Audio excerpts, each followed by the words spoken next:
고유 시간과 고유 길이에 대해서 한번 보도록 하겠습니다. 자, 고유 시간이란 무엇이냐? 관측자의 기준계에 있는 동일한 위치나 장소에서 일어난 두 가지 사건 사이의 시간 간격을 우리는 고유 시간이라고 이렇게 이야기를 합니다. 자, 되게 어려운데, 자, 사건 1과 사건 2가 있는 경우 X1과 이 두 가지 사건을 동시에 만족하는 사건 1과 2에 대해서 그때 시간을 우리는 고유 시간이라고 이렇게 이야기를 하게 됩니다.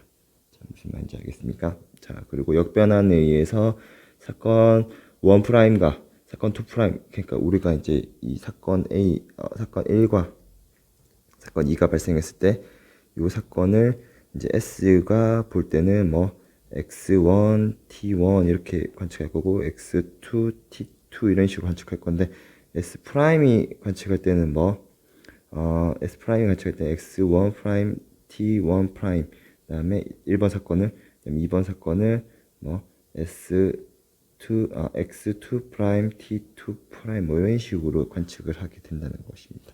자, 그때 역변환에 의해서 요 두 개의 사건에서 X1 프라임과 X2 프라임이 같은 경우를 만족할 때는 역시 T2 프라임 마이너스 T1 프라임을 고유 시간이라고 이렇게 이야기하게 됩니다. 굉장히 복잡한데 요 밑에서 제가 한 번 더 설명해 드리도록 하겠습니다. 고유 길이도 한번 볼 건데 요 경우는 관측자 기준계에서 동일한 시간에 일어난 두 사건이 그 시간 간격을 우리가 이제 고유 길이라고 합니다. 그러니까 T1과 T2가 같은 경우랑 T1 프라임과 T2 프라임이 같을 때 그때의 거리를 각각 고유 거리 이렇게 이야기를 하게 됩니다. 이게 근데 왜 제가 이렇게 어렵게 설명을 하느냐?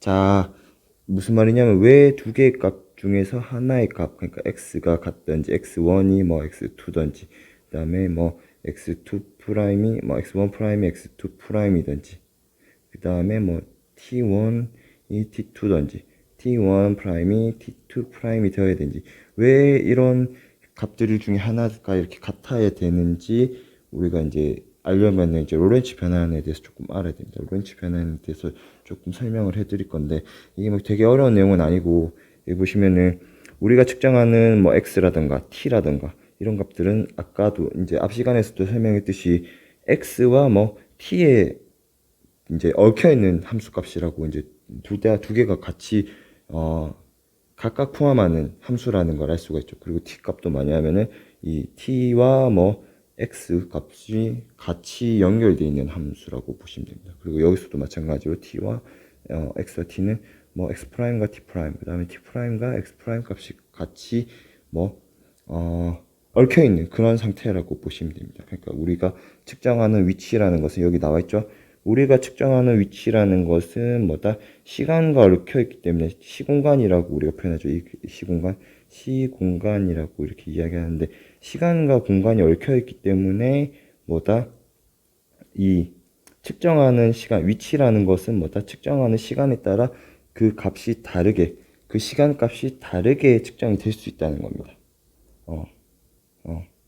시간값이 다르게. 그래서 이제 뭐냐면 위치가 달라지겠죠. 그리고 시간값도 위치에 따라 다르게 측정이 될 수 있다라는 겁니다. 시간도 위치에 따라 다르게 측정될 수 있게. 그래서 이 두 가지 변수 중에 하나를 0으로 두어야지만 우리는 시간에 무관한 길이, 위치에 무관한 길이. 그러니까 지금 얘기하고 싶은 게 뭐냐면은 여기서 x와 x를 비교하고 싶다. 그러면 얘를 날려야 된다는 겁니다. t와 t를 비교하고 싶다. 그럼 누굴 날려야 된다? 얘를 날려야 된다는 겁니다. 그래야지 이렇게 길이 비교를 할 수 있겠죠. 여기도 마찬가지입니다. 얘를 날려줘야지 어떻게 얘 둘 비교할 수가 있고 얘도 x를 날려줘야 t와 t 사이에 잘 안 보이는데 다시 한번 보면은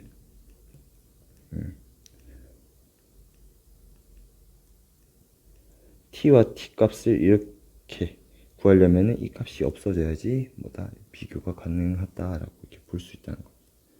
자, 다시 한번 더 보면은 이게 우주선 내에서 뭔가 A라는 사람이 걸어가면서 T1과 T2를 측정했다. 그러면은 이렇게 T1 프라임, T2 프라임을 측정을 했다. 라고 하면 여기에는 무슨 값이 포함되어 있다? x2 프라임과 x1 프라임 값이 다르기 때문에 지금 이 t2 프라임 값은 여기서 관측자가 측정할 때는 어떻게 측정이 된다? 이런 식으로 인탱글된 요 뭐 외부의 관측자가 시간을 측정한다. 그럼 요런 측정한 시간 값에 대해서 뭐 이 값들이나 이 값들이 이제 인탱글된 상태이기 때문에 사실은 뭐 어렵다. 정확하게 이제 시간 값을 측정하는 게 쉽지가 않다라고 볼 수가 있다.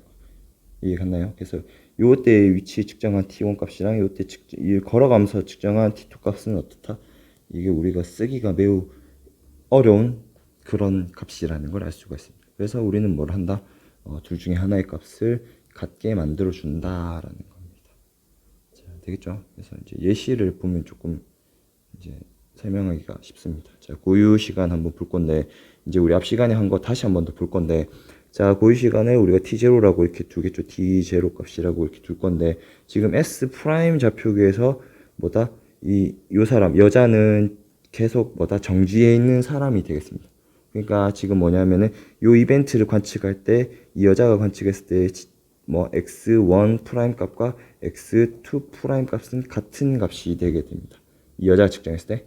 자, 그러면 여자가 측정할 때 이제 다른 값은 뭐다? 시간만 다른 값으로 이렇게 측정이 됩니다. 그러니까 t1 프라임과 t2 프라임 값만 다르게 나온다라는 것을 알 수가 있겠죠. 그래서 자, 요 값은 동일하기 때문에 이렇게 알려줄 수 있는 값이 되겠죠. 그래서 지금 뭐냐면은 이 로렌츠 변화에서 나왔던 요식, 요 4번식 요식을 잘, 빼주면은 이렇게 뭐 각각에 대해서 빼준 거가 되겠죠. 빼주면은 요런 식으로 나올 수가 있게 되는데, 자, 그래서 중요한 거는 이 값이 날라가잖아요. 지금 왜냐하면 x1 프라임과 x2 프라임이 같으니까 얘가 날라가게 되게 됩니다. 자, 그러면 우리는 뭐만 비교하면 된다? t1, t2 마이너스 t1, 그 다음에 감마 값에 t2 프라임 마이너스 t1 프라임 이렇게만 계산을 할 수 있게 됩니다.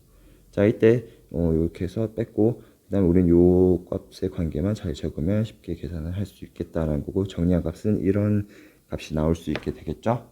자, 그래서 우리가 알 수 있는 시간은 측정된 알 수 있는 시간은 t2 프라임 마이너스 t1 프라임이라는 걸 알 수가 있겠죠. 그래서 그 다음에 t2 마이너스 t1 값은 알 수 있듯이 얘 이제 요 s 프라임 값이 이제 v의 값에 따라 이 t1 마이너스 t2 값이 다르게 나오는 것을 알 수가 있습니다. 자, 이렇게 보시면 되겠고, 그래서 우리는 t2 프라임 마이너스 t1 프라임 값을 고유 시간으로 생각할 수 있다는 겁니다. 이 고유 시간 t0 값으로 두고, 그 다음에 t2 마이너스 t1을 뭐 이제 우리가 이제 외부의 관측자 이 사람이 측정하게 되는 요 이제 외부의 관측자가 측정하게 정지하고 있는 사람이 측정하게 되는 시간을 t로 잡으면은 요런 식으로 변환이 가능합니다. 요 t 값을 두고 얘는 뭐 t0 값을 이렇게 둘 수 있겠죠. 그러면 t는 뭐 감마 t0 이렇게 둘 수가 있게 됩니다. 그래서 측정한 시간보다 이건 이제 1보다 큰 값이기 때문에 얘는 1보다 큰 값이겠죠. 그래서 시간이 뭐 더 길게 측정이 된다라는 걸 알 수가 있겠죠. 이것이 뭐다? 시간 지연 이렇게 이제 우리가 생각할 수 있다는 겁니다. 되겠죠? 자, 이제 고유 길이 고유 길이 빼먹었죠. L0 이렇게 줄 수가 있는데 자, 그림에서 알 수 있듯이 자, S의 입장에서 뭐 시간은 동일하게 됩니다. 요거 이제 요 사람 기준으로 사실 이 어디를 기준으로 잡느냐가 되게 어려운데 뭐 이거는 어쩔 수 없습니다. 받아들이셔야겠죠. 그래서 이 사람이 이제 움직이고 있는 S 프라임이 이제 V의 속도로 움직이고 있는 이 랭스를 이제 우리가 볼 건데 자, 그렇기 때문에 T1 요 사람이 관측한 시간은 요때 요걸 관측할 때랑 요걸 관측할 때는 시간이 동일하게 됩니다. 자, 그래서 이제 1번식이라고 하면은 요식이겠죠. 요식을 잘 활용을 하면은 요런 값이 나오게 됩니다. 요런 값이 나오게 되고 자, 요런 값이 나오게 되고 자, 우리는 측정할 때 뭐 요 사람 측정할 때 얘 길이 동시에 측정을 했기 때문에 t2-t1 값은 0이 되게 됩니다. 그래서 우리는 요것만 비교를 하면 되겠죠. 이런 식으로 비교를 할 수가 있겠고 자, 그리고 이제 우리가 알 수 있듯이 이 사람이 측정하는 이 랭스의 길이는 뭐다? 속도에 따라 달라지는 값을 가진다는 걸 알 수 있겠죠. 왜냐면 감마 값이 다르기 때문에. 그 다음에 우리가 알 수 있는 길이는 이 사람이 측정한 요 요 움직이는 좌표에 측정한 x1과 x2 프라임 값들의 차만 이제 우리가 구할 수가 있겠죠. 변하지 않을 거니까. 그래서 요거를 뭘로 두겠다?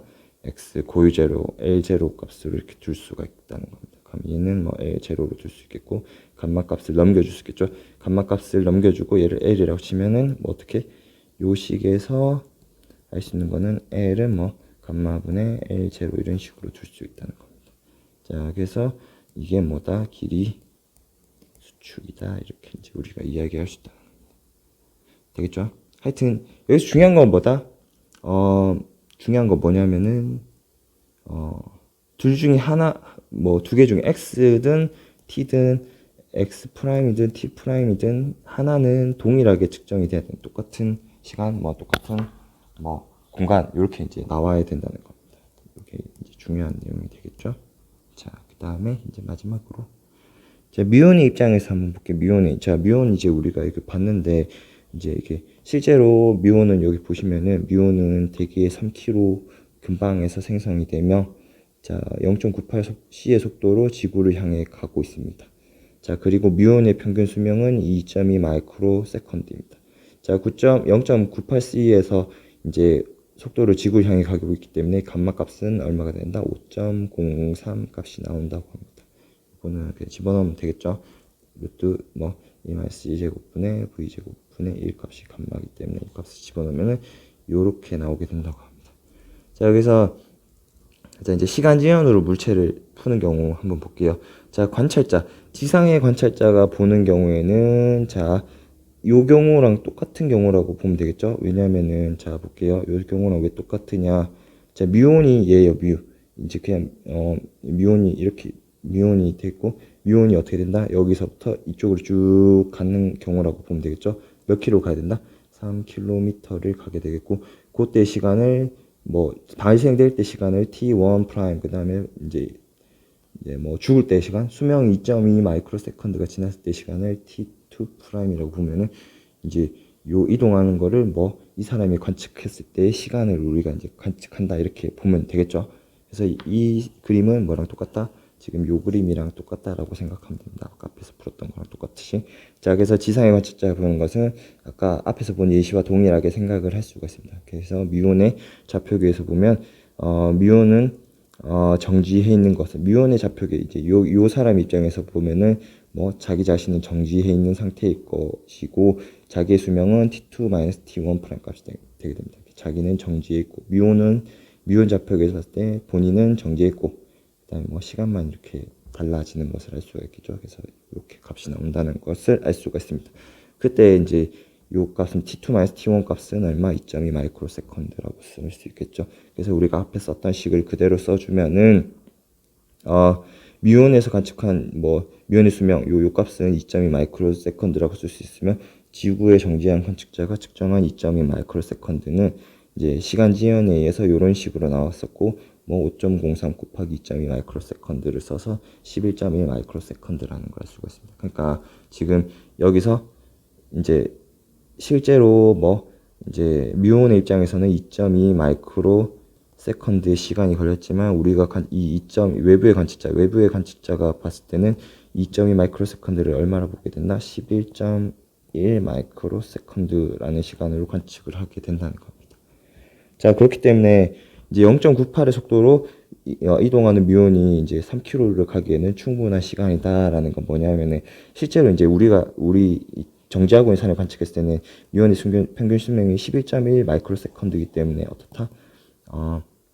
이 3km를 뭐 3km를 뭐 0.98c의 이제 속도로 이제 갈 때 걸리는 시간은 얼마가 되냐면 10.2 마이크로 세컨드이기 때문에 더 갈 수 있겠죠. 실제로는 더 먼 거리를 충분히 갈 수, 왜냐하면은 외부의 관측자가 이제 여기서 여기까지 가는 0.98c로 이동했을 때 걸리는 시간은 10.2 마이크로 세컨드이기 때문에 이제 뮤온의 평균 수명으로 봤을 때는 우리가 관측했을 때는 11.1 마이크로 세컨드까지 더 갈 수 있는 거리이기 때문에 보다 3km를 가고도 남는다라고 이렇게 볼 수 있겠죠. 그래서 이렇게 쭉 쓸 수 있습니다.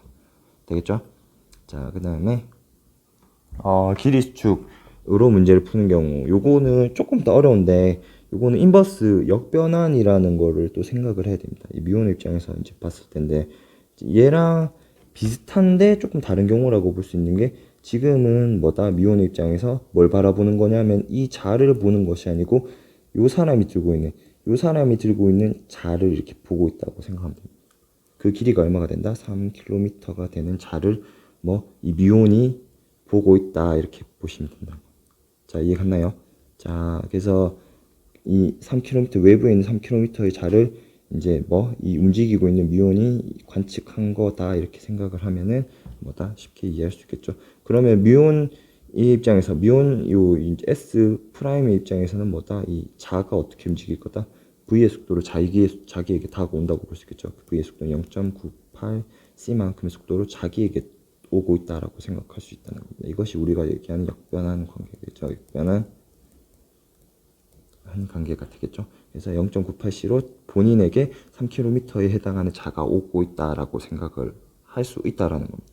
자, 그래서 자, 쭉 그런 내용이 되겠죠. 그래서 미온 좌표계에서 바라봤을 때 3km에 해당하는 자를 뭐 미온이 관측자에게 미온에게 이제 뭐 요 자가 이렇게 다가오고 있는 상황이라고 생각할 수 있다는 겁니다. 자, 그러면 미온은 동일한 시간에 3km에 해당하는 자를 관측한 것이기 때문에 미온이 관측한 거리 L, 그러니까 실제로는 3km지만 뭐 얘가 관측한 길이는 다른 값이 되겠죠. 뭐 L, 뭐 다른 L 값이 나오게 되죠. 그 L 값을 우리는 계산을 하면 됩니다.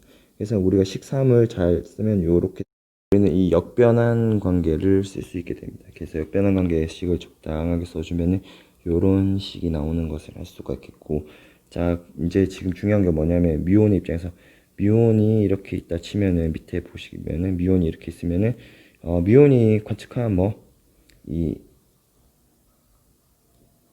지표면 사이 거리, 이 얘가 이제 자기의 위치가 여기가 있으면은 이 지표면의 거리겠죠. 지표면 사이의 거리를 이제 이 지점과 이 지점을 동시에 바라보겠죠. 다시 보면은 미온이 여기 있다 치면은 미온이 바라본 여기 현재 위치 이제 동당한 높이가 되겠고, 이 바닥의 위치가 되겠죠. 이렇게 동시에 바라봤을 때 그때의 길이를 우리가 L이라고 잡으면은 요때 시간 측정할 때 시간은 T1 프라임, 요 끝을 측정한 시간은 T2 프라임인데 이 길을 측정할 때 동시에 측정을 할 거니까 T1 프라임 값이랑 뭐 T2 프라임 값이랑은 같게 됩니다. 요 미온이 관측했을 때 요 길이를 측정할 때 T1 프라임과 T2 프라임은 같은 시간이 되게 됩니다. 자, 그래서 우리는 미온이 관측할 때 시간은 동일하기 때문에 길이를 측정하면은 요 값이 0이 되게 됩니다. 자, 그래서 이제 요 x2 빼기 x1과 뭐 x2 프라임 빼기 x1 프라임 간의 관계는 이런 식이 되고, 자, 그리고 지금 뭐냐면 미온이 관측했을 때 요 길이는 변할 거기 때문에 속도에 따라 변하는 값이 되기 때문에 요 값은 고정되어 있겠죠. 그래서 요 값을 우리가 뭘로 두겠다, 고유 길이 L0 값으로 두면은 미온이 측정한 3km의 길이는 얼마가 된다, 뭐 길이 수축에 의해서 뭐 597m가 되게 됩니다. 되겠죠? 자, 그래서 이런 식으로 이제 길이가 수축된 길이라고 이렇게 보고, 그 다음에 어떻게 된다, 이제 미온이 어떻게 돼? 여기서 이 속도에서 여기서 이제 어떻게 이제 이 땅 597m에 해당하는 땅이 어떻게 된다? 0.98C로 스쳐 지나갈 수 있겠죠. 스쳐 지나가게 되기 때문에 여기서부터 여기를 지나갈 때 걸리는 시간, 이렇게 여기가 이렇게 지나갈 때 걸리는 시간이 대략 얼마냐면은 이게 요 거리가 얼마, 597m가 되고 0.98C로 움직이기 때문에 이 지점을 딱 통과할 때 걸리는 시간을 계산을 하면은 2.03 마이크로 세컨드가 되게 됩니다. 그래서 0.98 속도로 뭐 땅이 뭐 597m를 이동하는데 걸린 시간이 요 시간이 되기 때문에 이 미온의 생존 시간은 얼마다, 2.2 마이크로 세컨드이기 때문에 충분히 이제 땅이 나에게 오고도 남는다라고 이렇게 이야기할 수 있게 됩니다. 자, 역변환에 대해서 조금 어렵고 이제 뭐 생각할 수 있는데, 그냥 가장 이제 교과서에 나오는 그런 방식은 뭐냐면은 이 A가 있고 B가 있는데 A가 바라본 B, 이제 얘가 이쪽으로 움직이든 얘가 이쪽으로 움직이든 상관없이 서로의 시간은 느리게 간다. 그 다음에 뭐 서로의 상대방의 물체, 서로가 관측했던 길이는 어떻다? 수축된다. 뭐 이렇게 생각하면 됩니다. 이해갔나요? 이 사람이 바라본 요 시간은 어떻게 된다? 이제 천천히 가는 것처럼 느껴지는 거고, 그 다음에 요 사람 봤을 때 요 사람의 시간은 어떻게 천천히 가는 것처럼 느껴지는 거고, 우리가 이거를 조금 더 공부하면 쌍둥이 역설, 이거를 우리가 저기 EBS에서 봤었죠. EBS 뭐죠? 빛의 물리학에서 본 건데, 이 부분에 대해서 이제 조금 더 공부해 볼 필요가 있겠죠. 뭐 나중에 알아서 하시고. 자, 그 다음에 길이 수축도 마찬가지입니다. 이 사람이 밟은 요 길이도 수축되고, 이 사람이 밟은 요 길이도 어떻게 된다? 서로 수축이 일어나게 된다. 이렇게 생각하시면 좀 더 정신 건강에 유의할 것 같고, 이 뭐죠? 상대성 이론이 되게 어렵다고 생각할 수 있는데, 이 뭐지? 당연히 어려운 겁니다. 역학보다 훨씬 어렵고, 저도 헷갈리는 부분이 많기 때문에 열심히 공부하세요. 끝.